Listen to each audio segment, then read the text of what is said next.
All right, guys, welcome to the Higher Level Podcast. I have the one and only Mr. Marc Meade in the studio with me today. What's up, peeps?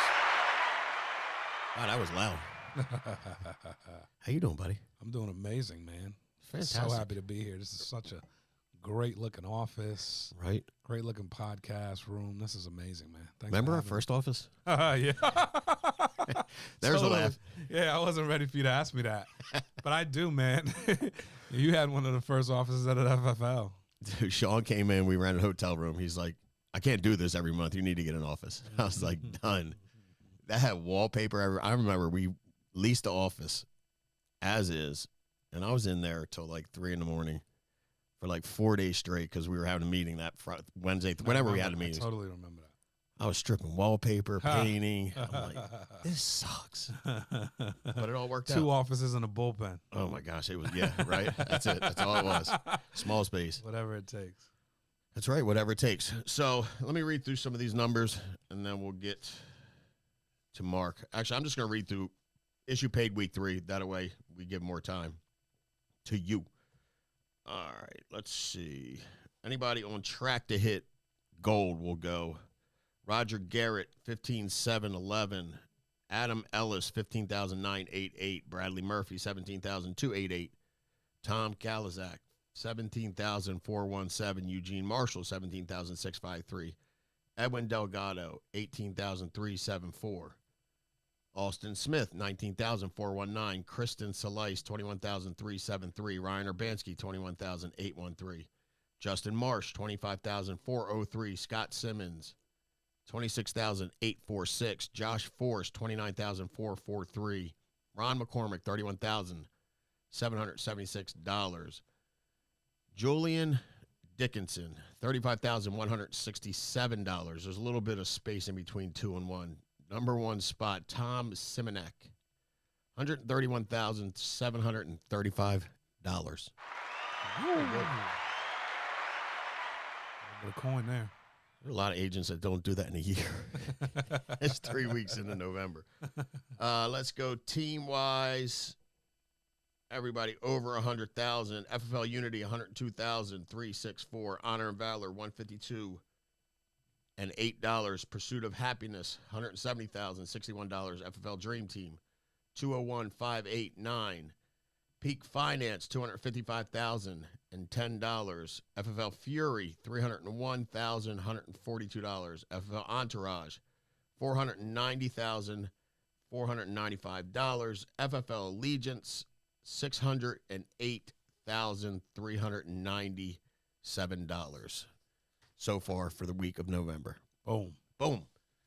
All right, dude. So, man, this is awesome. It really is. Like, we used to see each other a lot, right? I mean, and then you get so big and you get busy, obviously, and it just doesn't happen as much. So it's always good to have you down. Let's talk about, how much debt did you have when you started here, Family First Life? I had $100,000 in credit card debt. I had another $50,000 in student loan. It wasn't even all credit card debt. It was consumer debt. Okay. So cars, credit cards, and then another $50,000 student loan debt. So about $150,000 total debt. And how long did it take you to pay 100% of that off? 15 months. So from January 2014 to March 2015, I was able to pay all that off. By running business, really, and building. We were small, dude. We had a small team. We had some haymakers, but right. It was a small team of people that at that point in time we were. I don't think we were doing $100,000 a week. Maybe. That's craziness. Yeah. No, I don't. I mean, that's year 1 and 2. Yep. Right. 100. Remember when Sean talked about raising VP to 150, and we were all like, "What?" Right. VP was the deal, bro. Yeah, the deal. I mean, and the lid, for me, it's like where we came from, it was $50,000 you had arrived. And I'm going like, we got agents doing $50,000 a month on their own pen. It's just the mindset's so different. So you paid off $150,000 in debt in 15 months. You were number 1 producer, right? How many years in a row? Really 2. Okay. I mean, and then I was number 2.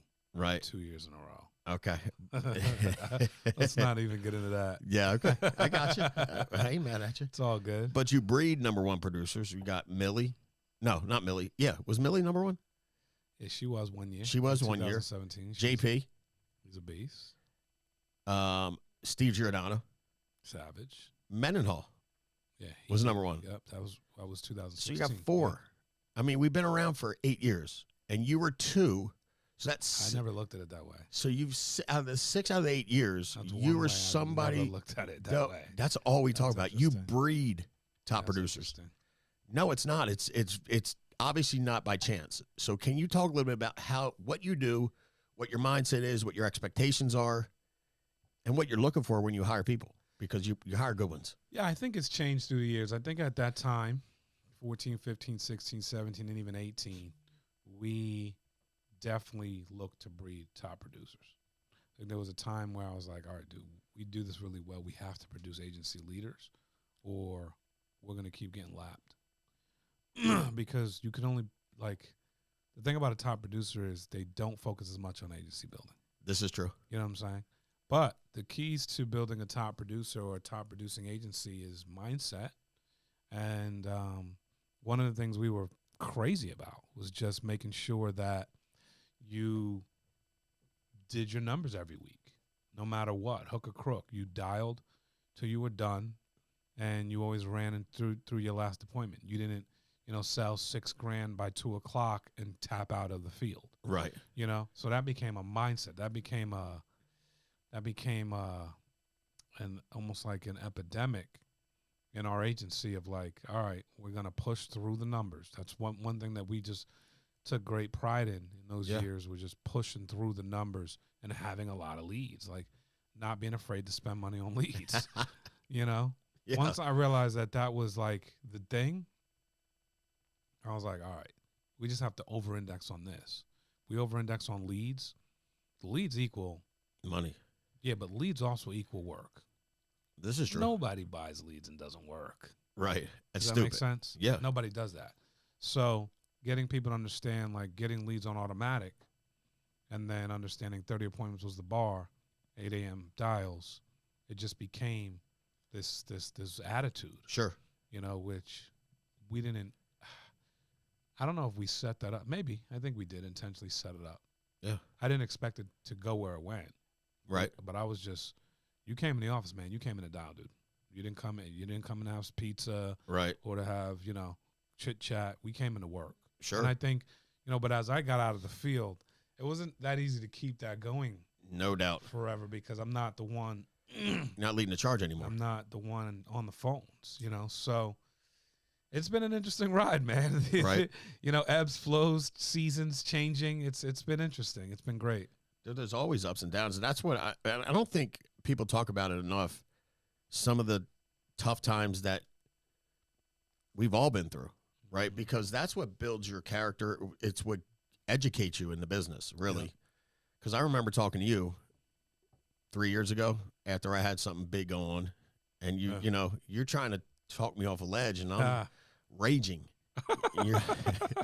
You're like, dude, it's going to work out for the best. I'm like, yeah, okay. Easy for you to say, right. Sitting over there at 1.2 million when I just had half of my legs chopped off, right? Yeah. But it's, but you went through it, and then you helped walk me through it. Right. Right. And that's kind of how this works. And it's not a microwave business. And I think people that think they're going to get there magically, they lose out on a lot of valuable lessons. Yeah.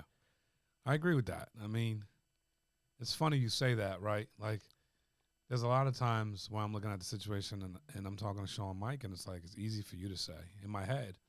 But here's the reality. He actually has dealt with those situations. Yeah, sure. Right. So it's like, where do you want to get the advice from? We have a lot of people that have dealt with a lot of situations. I used to always be the dude who got the debt phone call. You know what I'm saying? And I mean, like, roll debt phone call. Sure. Not credit card, cars. Right. And freaking, student loan debt call. I mean, like, roll debt, But, as we built this business and we built and we molded FFL, there's been more stories. There's been more people who have been through stuff. Sure. So you might have been the poster child for certain things for advice. Right. As was, Andrew or Paul or Mike or Matt or whoever, you know, Yeah. go to him for this, go to them for that, go to them for this, right? Now there's layers on layers on layers on layers to the point where it's like, it just feels like everybody knows everything. Yeah, that's right. You know? That's right. Like there's not, the learning curve is just not. It's not as It's not big. a Confucius. It's not confusing. It's not dizzy. You know, the answers are really smacking you on a regular basis, and all your answers are one phone call away, just depending on who you call. Sure. Dude, that makes a lot of sense. And it does. The curve has gotten so small. That's why people are doing what took us 6 years to do in 12, 13, 14, 15 months, right? And and it's hard, too, to not go, were we that bad? You know what I mean? Why did it take us so long? But then you look at and it's just, and I'm not, like, I'm happy for all these people that are smoking everything. Right, sure. It's like, gosh, the system is so good. So good. It's the CRM, the training, the leads. The leads is like you said, it's the biggest thing. Remember we were fighting over leads back in the day. Yeah. You know, it was like rebounding basketball. Yeah. A county became available, be like 4 or 5 guys were ready to pounce 100%. on it. Hey, call me back within an hour, because if you don't, it'll be gone. Gone. You know what I'm saying? Oh, it's like, and it would be gone. 100%. Because people were trying to get ahead, man. That's just crazy, man. People were trying to get ahead, dude. That's it. And they were willing to do anything to get ahead. Right. So can you talk a little bit about, so you're married, right, yes, Robin? Yeah. 2 kids. Yeah. Right? Mm-hmm. And how old are the kids? Now 8 and 6. Soon to be 9 and 7, yeah. Oh, jeez, it does go fast. It does, man. You know what I mean? But when you came, and Robin's not working with you here. No, she was a teacher. Correct. Right? Mm-hmm. And I remember, God, I don't remember where we were. We were at a conference, and someone was having, I guess, some challenges with, you know, their spouse and them working and all this stuff. And you stood up and you laid out exactly what you did to allow you to run the way you needed to run to build the business you have built. Right. And I think that's big, because most people have a significant other. Right. And they want to see them. They have kids. And, you know, we do this for our kids and our spouses. But the way you laid it out made so much sense to me. And you didn't deviate from it. It was pretty cool, because I knew exactly where you were Friday night. Every Friday night. In fact, I had a question for you. It was Friday at like 7:30. I'm like, I'm not calling Mark. He's on a date with his wife. Like, I knew Monday, I knew where you were at. It's like the whole world knew your schedule. So if somebody wanted you dead, it would be easy to find you. Thank God I'm still alive. That's right. Thank God you ain't got no enemies. But can you kind of talk about the conversation you had with Robin before you went on this tear and run, and what your schedule looked like and why it looked the way it looked? Yeah. So number one, kudos to Robin, because she, you know, that same message could be delivered somewhere else and it wouldn't be received as well. So I think part of it is the spouse, right? Like, she really took on her end of the bargain, or her burden, for us. Like, it's a dual effort. And when you have a significant other, a spouse, or a partner, it's a dual effort. And I think number one, understanding that is key, but then being able to communicate that is probably the major key, right? So initially, it wasn't easy. I had been trying to make it happen for years to no avail before this. So you're talking 2000, 10, 11, 12, we hadn't been on vacation since 2010, and it's now 2014. Right. Right. We didn't have the resources to go on vacation, and a real vacation. Right. I got you. Put it that way. So, by the time we got to FFL, it felt like this break in space, because at the previous company, there were like extra training days and nights you had to be places for really no apparent reason. Right. Which kind of ate clock. And then when we got to FFL, it was like, all right, all 7 days actually opened up because there was no extra meetings. Right. It was just like, all right, use the clock for your benefit. Like, so that became something I saw the whole 7 days, and like, what can I do with this? So yeah, it was dial Monday for Tuesday, Wednesday, dial Thursday for Friday, Saturday, I ran Friday during the day. Yep. Stopped at a certain time, went to date night, and then Saturday ran. I also ran Sundays for a while, for a little bit, because I needed those. When my son was, how many years we doing this? He was 1 year old, 2 years old, maybe. Right. So, not for nothing, but he didn't know, my name. You know Right. what I mean? And that's tough. No, I don't mean it that way. I mean, like, he's 2 years old. Yeah, I mean, he don't remember. Yeah, no You know what I'm doubt. saying? Like, he's not going to remember it. And it was like where we were at, going through financial trouble from 2008 to 2014. And in my head, I didn't sign up for it. And I was angry. Right. If I could be honest. I was angry at life. And it was my fault, right? But I had a massive chip on my shoulder towards what had not taken place up until that point. So I was ready to bite, take a bite out of crime for real. Like when I saw FFL, I saw the 7 days open up. I looked at my wife, I said, you've not had the pleasure of seeing me make it rain, but it's about to be rain season. And I said, and she had to understand. I'm like, I said, I compared it to the banking business because I was in the mortgage business, which in the mortgage business, dude, a title company's they're done at 6. Yep. Max. So after 6, almost nothing can happen. That's right. Except prospecting if you're doing internet leads. But I can prospect 2 nights. I had 2 late nights a week, and the other nights I'm home by 5:30, 6 o'clock. It's a wrap. Right. It's the banking business. I said, Robin, this is the insurance business. We meet with people when it's inconvenient for us, Right. and convenient for them. They work during the day. That's right. The time we have to meet with them is after hours. That means that we have to go as late as we possibly can go to meet with people these nights a week. That, I think, helped a little bit, but that was our reality. I said, what do you want me to do? Go back to the mortgage business? Right. Because that business didn't do a lot for us long term. There wasn't a long term future for us. I'm not saying people never made money in the mortgage business. Sure. It wasn't for us long term. I said, this is the way I know how to make money, and this is the way we have to move forward. Now we have $150,000 in debt. We have, small kids. She's pregnant with another one. I'm like, I'm not living like this. Right. I'm not. We're not. So there's an opportunity for us to go make it happen. Now's the time. And I realized that. And it wasn't one conversation, Frank. Right. It was multiple conversations of painting vision and casting vision and talking and revisiting. And, it was frustrating. There were times of crackling. Right. Sure. Foundations crackling. But one of the keys for anyone out there is going to make it happen, like bringing in the bread. One of the keys to this is to go out there and not do anything, it's going to fail fast because your spouse can't wrap their head around you taking all this time and not making it happen. Right. The other key is actually bringing in the money and growing the business. That's more sellable. Does that make sense?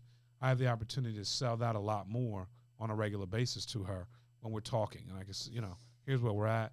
Here's where we're going. Here's what's happening. Here's what it could look like. I've never put time frames on anything. I never said, hey, hon, in 6 months. Right. Or hey, in 12 months. I never did that. Because I know, dude. That's a kiss of death. You know what I'm saying? Like you just set yourself up because they will come back. And you said 6 months. Right. You said. So it was always like, what are we doing next? And it was like, I don't know, babe. I don't know. We're making, $50,000 a month. I don't know. I was like, let me make your salary. Let me double your, I don't know. It was just crazy. Right. I was putting up these fake like benchmarks because I was nervous. You're always nervous in transition, You're always nervous about the unknown. Robin, the move started to be, when can we get her home from work? Right. Right. So it went from, complete financial ruins to financial stability getting out of debt to when can we get our home from work, and then it was how do we get out of this apartment. So it was like these steps. It was bondage. It was blockage of just stuff that I never thought I'd have to go through. I always thought I had a home, we sold it, and then we were in an apartment for 6 years, and just stuff I never thought I'd be going through. But none of it is the end of the world. It's just what I had envisioned in my head was different, and then what I wanted for us was different, and that's why I was willing to do what I was willing to do, make the sacrifices we were willing to make.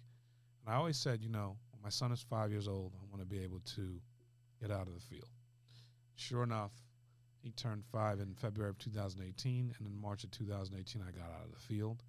But I didn't get out of the field. I want everyone to hear this. I didn't get out of the field because he turned 5. Right. I got out of the field because we manifested it early. We set a goal, and it just was, at that point in time, being in the field was costing me money. Correct. I mean, big time. And it was overwhelmingly like it was just, it just didn't make, it couldn't make sense anymore. And there was so many things I had to learn about just managing the business, without being in the field. And I was a junkie. Yeah, no doubt. I mean, leads, dials, appointments, numbers, bank account. Like, it was just like schedule. There was so much that was embedded. It was like very difficult to weed off of. And I didn't want to do it. I didn't really know how. And then I went back in and I was like, dude, I called Sean up. I was like, dude, I don't know why I got out of the field. I just made $2,000 in 45 minutes. And it was like, but it was temporary. I was not supposed to be in the field anymore. No doubt. Because it was mad temporary at the time I went back in, because it was like, still running 8 a day is just, it's not gonna yield the fruit that we now need, which is, dude, it's high time we got some people that are growing this thing and not just selling or not just growing it small. So we had to morph and change and learn a new way. Sure. So, it's difficult. Yeah. You got to think bigger. And you said 2018 March, right? FFL started December 12th, 2013. So 13, 14, 15, 16, 17, 18, 6 years. 5 full years in the field. 5 full years running 4 to 5 days a week. Yeah, through FFL. Remember, I did it 2 years prior to that, but go ahead. Yeah, so 7. But so we get, I hear chatter of agents going, I've been in the field for 13 months. I'm ready to get out. I just laugh. I'm going like, what? I'm tired. What? I'm worn out. What? Like, seriously, have some damn respect for yourself. Bro, we ran and ran. I just got out of the field last year at this time. 1 year. 2020. And I was the same thing with you. Another 2-3 years in the other deal. Yeah. So 10 years running. Weekends, nights, sacrifice. Yep.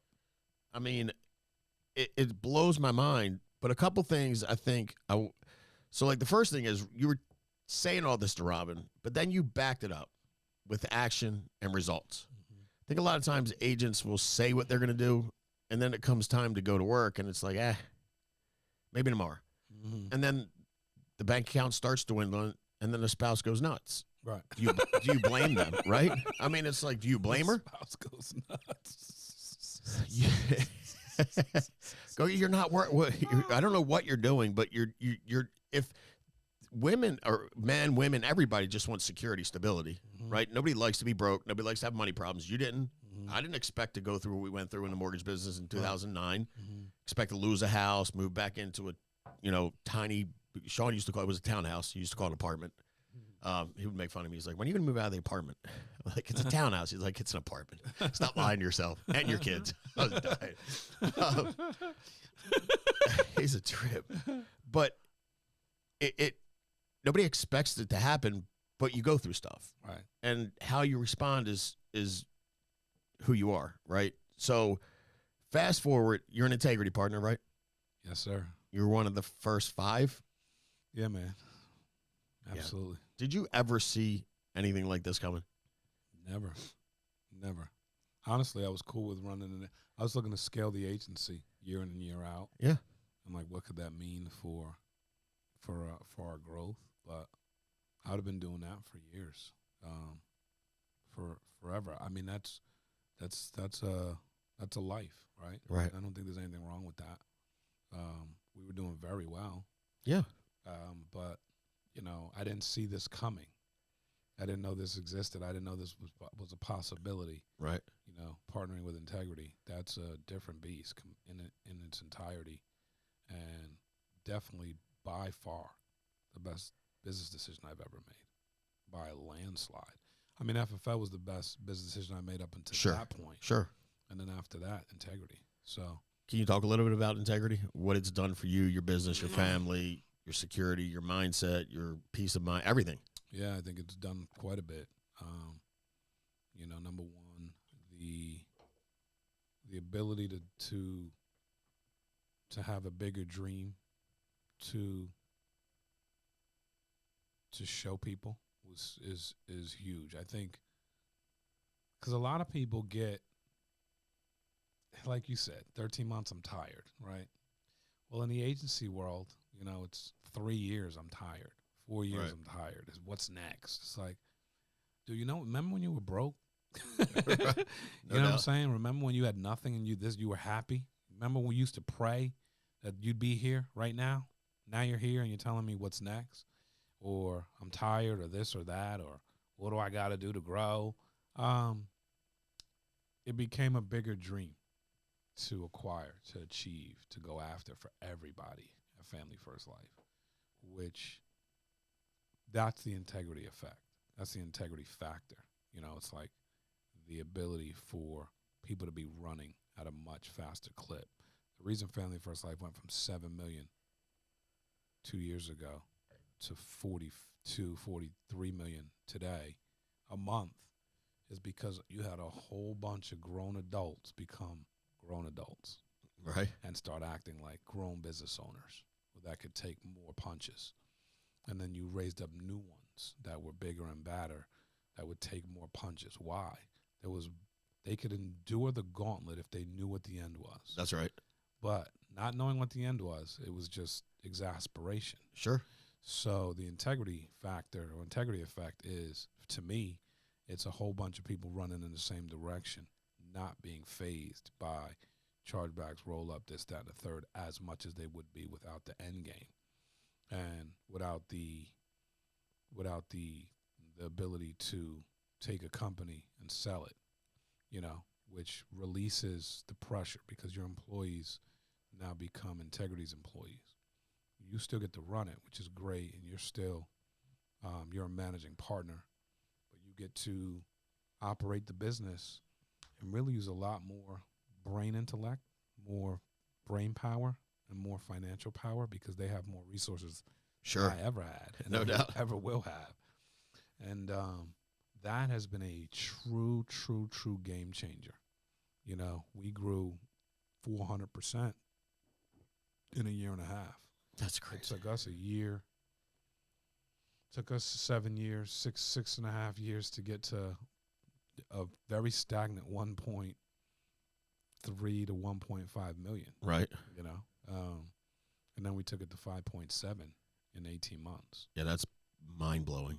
But that's the integrity effect. And that, again, just being able to line troops up and put people in the proper positions, but also allow them to see what's possible for them has been a game changer. And it creates a lot of momentum in a vacuum. And integrity for me and my family has been unbelievable. It's taken a ton of pressure off from my lifestyle at 40. I mean, I'm 41 now, but I was 40 when I didn't finish my deal. But that was a great thing to reset the table at 40. And kind of, being able to focus on what's truly life. You know what I'm saying? Sure. Do more with my kids, do more with my wife, do more with my community, do more for my agents, and, have those moments that I just wouldn't allow myself to have before. Yeah. You couldn't. Yeah. I mean, I think because of just the way I'm wired. I'm very high strung, and I don't want to kind of let anything slip, and and it has some sort of control. But I think realizing I'm not in control, God's in control, and I'm not going to have control, and I don't do well with feeling like I need it or want it or have to have it. Right. And the reality is like the integrity, resetting that table with them really created all those thoughts to be able to be released, made me a better boss, a better worker, a better everything, a better husband, a better dad. And that to me is invaluable. Right. So I can't thank them enough, but also I think for anyone that's going for that, an integrity partnership, I mean, it really is. It's a level that it's the gift that keeps on giving.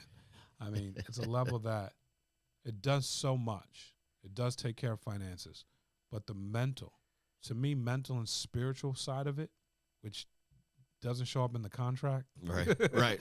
You know what I'm saying? That's right. Has been otherworldly, which has made the financial side just even better. Sure. So it's out of this world, man. It's been amazing. Man, I can't tell you how happy I was to see you go through that, especially. I mean, out of everybody here, I was probably the closest with you. Probably because we're not far from each other. Sure. Did a lot of things together. We're somewhat similar, personality-wise, high strung. So we're getting ready to wrap it up. If you could give any agent looking.